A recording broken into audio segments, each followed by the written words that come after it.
নমস্কার বন্ধুরা, স্বপ্নেশনা গল্পে সকলকে স্বাগত।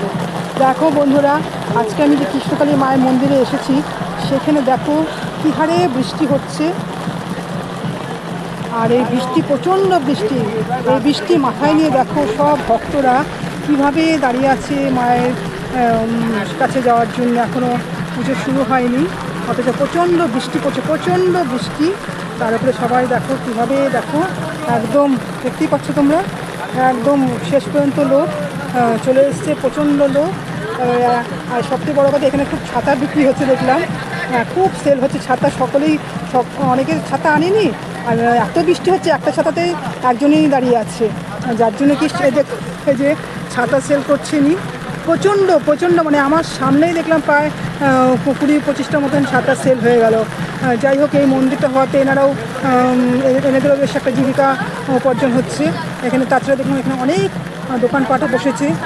এই মন্দিরটার থেকে যেহেতু হয়েছে, সেই অনুপাতে এখানকার অনেক বেকার ছেলেমেয়েরাও বেশ এই দোকানের মধ্যে ফুল এবং প্রসাদ বিক্রি করে তাদের জীবিকা অর্জন করছে।